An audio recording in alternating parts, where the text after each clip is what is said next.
लेकिन शहबाज शरीफ 48 घंटे पाकिस्तान में गुजारने के बाद एक मरतबा फिर से लंदन तशरीफ़ ले गए हैं और इससे कबल जाने से कबल उन्होंने मरीम नवाज़ से भी मुलाकात की और जुमे को ये अहम बैठक होगी।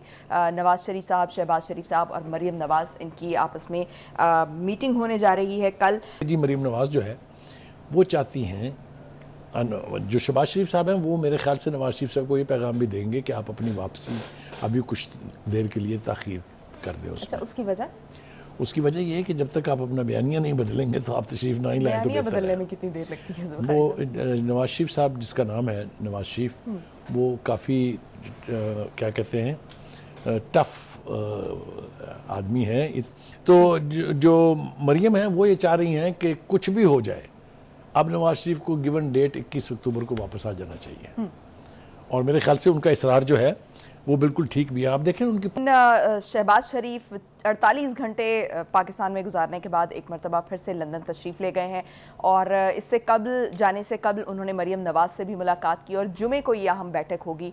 नवाज़ शरीफ साहब, शहबाज शरीफ साहब और मरीम नवाज़, इनकी आपस में मीटिंग होने जा रही है कल। अहम मुलाकात में क्या होने जा रहा है, बुखारी साहब से जानते हैं। बुखारी साहब, क्या होने जा रहा है इस मुलाकात में? वापसी की तारीख तब्दील होने जा रही है एक मरतबा फिर से, या फिर कुछ और मामला हैं?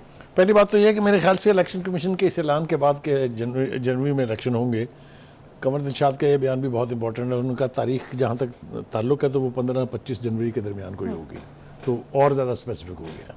उसने सियासी जमातों को फुर्तियाँ लगा दी हैं और फुर्तियों का एक जो नतीजा है उसका आप तज़किरा कर रही हैं कि शहबाज शरीफ साहब जो है वो 48 घंटे क़याम के बाद दोबारा लंदन यात्रा के लिए चले गए हैं। ये भी कहा जा रहा है कि कोई पैगाम लेकर मैं अभी उसकी तरफ आ रहा हूँ। और साथ ही उनकी बेटी जो है वो मरीम नवाज़, वो भी लंदन पहुँच चुकी हैं already. By the time that we are talking she should be there. देखिए, गुजारिश ये है कि ये क्यों जा रहे हैं। एक तो मैंने आपसे कह दिया कि चूँकि इलेक्शन का ऐलान हो गया है बाकायदा, अब तो लिहाजा इलेक्शन कैंपेन के हवाले से, जिसकी हम तफसील से बात बाद में करते हैं, लेकिन एक तासुर ये है कि वो एक पैगाम लेके जा रहे हैं नवाज शरीफ साहब के लिए। और वो ऑब्वियसली आपको पता है वो पैगाम किसका है, कहाँ से है, किसने दिया है। वो ये है कि आप अपने बयानिए को थोड़ा नरम करें। जो आप जजेज़ और जनरलों के एहतसाब की बात दोबारा से करने लगे, हालांकि दोबारा से नहीं है ये। अगर आपको याद हो तो 5 के टोले का तज़किरा तो कई महीने पहले हमने सुन लिया था ना, जब उन्होंने पहली दफ़ा हदायत दी थी मरीम नवाज़ को और शहबाज शरीफ को कि आप बयानिया स्ट्रॉन्ग करें। तो 5 के टोले का फिर हमारे सामने नाम भी आ गए। वो कल ही हमने अपने प्रोग्राम में वो नाम भी बताए थे। तो एक पैगाम तो ये है कि जनाब आप अपना ये जो खौफनाक बयानिया है इसको ज़रा थोड़ा सा ठीक करें, हाथ वाला रखें। ये बयान लेके शहबाज शरीफ साहब इसलिए गए हैं कि ये तासुर है उनकी पार्टी के अंदर भी, पार्टी के बाहर भी, कि he is a person who is acceptable to the establishment.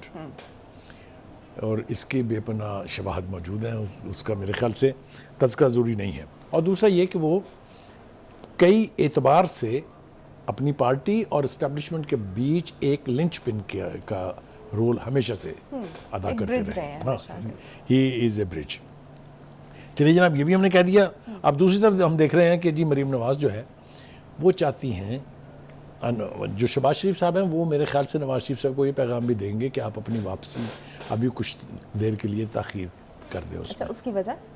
उसकी वजह ये है कि जब तक आप अपना बयानिया नहीं बदलेंगे तो आप तशरीफ़ ना ही लाएं तो बदलने में कितनी देर लगती है? वो नवाज़ शरीफ साहब, जिसका नाम है नवाज़ शरीफ, वो काफ़ी क्या कहते हैं टफ आदमी है। इतनी जल्दी वो कन्विंस भी नहीं होंगे और इतनी जल्दी वो मानेंगे भी नहीं। लेकिन ये तो मरीम नवाज़ ने भी कहा है ना, मरीम नवाज़ ने भी अपने जलसे में एक जो कल खिताब किया उन्होंने भी कहा है कि मैं और नवाज़ शरीफ जो हैं वो इंतकाम लेने पर यकीन नहीं रखते। उसको ज़रा जो देखिए, इंतकाम लेना ये बिल्कुल ठीक सियासी बयान है कि हम we don't believe in revenge, लेकिन साथ साथ वो इसरार कर रहे हैं कि वो जिन्होंने उनकी हुकूमत का तख्ता उल्टा था, वो जिन्होंने उनको सियासत से बाहर किया था, उनको किसी सूरत ना छोड़ा जाए। लेकिन उन्होंने ये कहा कि अवाम का सामना करने की पोजीशन में नहीं है आपको। करेक्ट, वो सामने, लेकिन वो ये कह रहे हैं कि इनको छोड़ा ना जाए, यानी उनका ट्रायल होना चाहिए।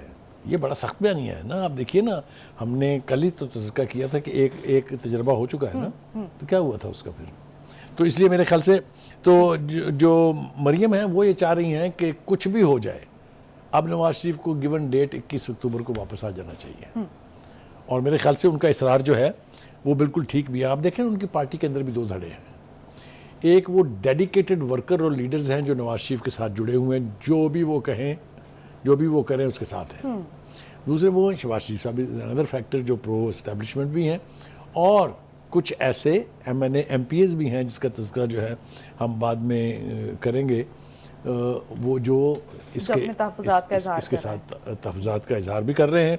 तो कहने का मतलब ये है कि नवाज शरीफ के लिए अब इस मामले को फौरी तौर पे हैंडल करना ज़रूरी है, क्योंकि इलेक्शन के ऐलान के बाद ज़्यादा स्पेस नहीं है ना। आपने इलेक्शन स्ट्रेटजी बनानी है, आपने उसके निप एंड कॉन्स को दुरुस्त करना है, आपने उसके लिए फंडिंग, बेपनाह काम होते हैं ना इलेक्शन के में। जब इतनी बड़ी मैसिव पार्टी जो है जो पूरे मुल्क में इलेक्शन लड़ रही है, उसको तो बहुत सा काम करना होता है। एक तो ये हो गया जनाब।